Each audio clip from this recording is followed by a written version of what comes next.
Well, this is the controversial one, isn't it? Of course, it was mostly for what, like a week? And more or less was just a circle jerk over the girl's design. Basically, person A says, hey, maybe making the girl super well endowed and having her default shirt say they're huge is a bit too on the nose. Person B is then like, you're jealous of a 2D girl? Wow, what a loser. Smug screenshot. Person A then takes the bait and says, no, I just think it's a bit much. Then person C, D, and E show up, they choose sides, the post blows up, person K has an epic gamer moment, person P calls someone a pedophile, and person C is just trying to figure out what the main argument was, as they just got into the thread. But all of this can be summed up in 1 or 2 Pro CD videos. Personally, I don't see all the fuss, as the show is abysmally average. The show is about Sakurai and Uzaki, 2 college students who know each other from a high school swim club. 2 are opposites. Sakurai is more introverted, relaxed, and reserved, and then Uzaki is the inverse. So Uzaki decides she wants to hang out because opposites attract, and more or less pushes Sakurai to hang out with her. Cut to bickering like an old married couple, misunderstandings as they're taken out of context, accidental groping, back to status quo, teach romantic hookup. Hold this pattern for 12 episodes. This hurricane of average anime romance that is not going anywhere draws the attention of a dad and daughter who find their antics to be glorious people-watching potential and Sakurai's friend, who wants to play matchmaker.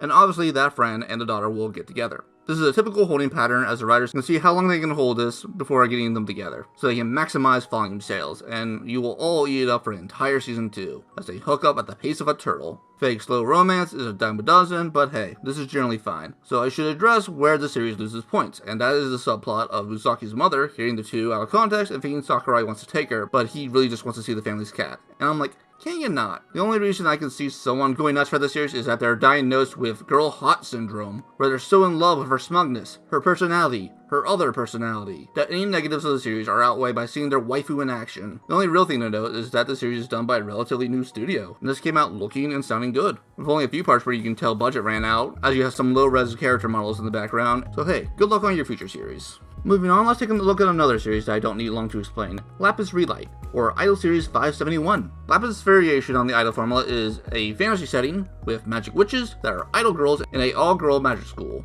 But as I alluded to in my 22-7 Show by Rock My Shu My Reshi video, there are 3 things I look for in an idol series: good music, good animation on performances, and a decent story to connect the performances. For the first category, I must say the series has some serious bangers. Too bad you only did 2 short interludes for your 2 best songs, but that's a matter of opinion, and I say you pass hurdle 1, even though I think you could have done a bit better with music placement, as everyone's best songs were stuck in the episode where they had the shared screen time, so they only had short interludes. But maybe that had to be the call because they gave the best tone shifts between the bands as you switch between them. Now to animation. It's passable, it's better than 22-7, but that isn't very hard. There are still some stiff movements and models, and I don't want to be an animation snob, but you can do better, so you stumble over this hurdle.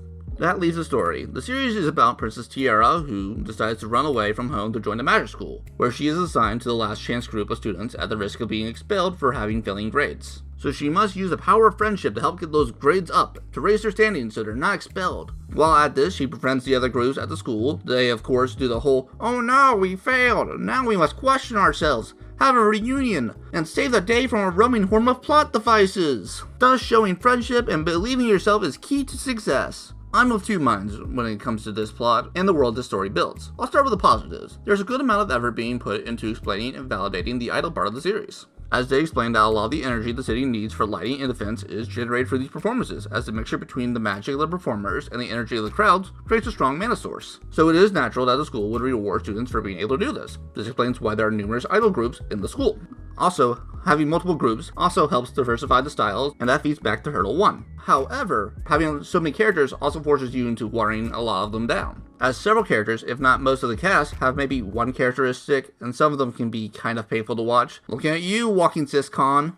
But I do have some issues with the story itself, as the main part of here's the band of the week worked well. When we got to the actual, oh no, we're gonna fail part, it kind of fell flat, as the main group's performance only fails on a technicality than anything else, as Tiara's sister stacked the deck against them to make sure they failed, and that only highlights how forced this plot point is. Plus, I feel the monster horde showing up also feels a bit out of nowhere, as it isn't really explained why all these monsters are grouping up, but it does give us a rather unintentionally funny moment as we see soldiers being killed over idol music. My only real other issue is the Yuri baiting the series does, but that's more of an issue with Japanese culture, as it's a common stereotype, even outside of Japan, that if you get a bunch of girls together with no man, it's only a matter of time before they start making out. While this isn't the time nor the video to do a deep dive on that, even if you do think all girl students have a lesbian phase, and no, it's not a phase, they're just by your pants, stop trying to erase that fact, it's rather sus that you only tease romance and didn't pull any triggers. One of your band's color is literally the pansexual pride flag. You purposely reference multiple times that the school has a student-run cabaret club, and that one of its legendary alumni was a giant puss hound. You're gonna try and pretend that not one member of your cast isn't in a relationship with another student,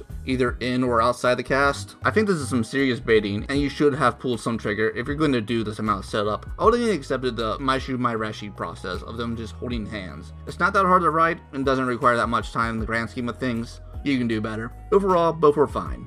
Basic. Rudimentary. Of the two, I might be underrating Lapis Re Light, as I'm strongly comparing it to Shobai Rock Maishu Mairashi, and I'm already not a huge fan of idol series, so I might be setting the bar a bit higher than I should. But both series are fine. The people who enjoy either respective genre will enjoy their time, be it idol or substandard romance, but neither would sell anyone on that said genre.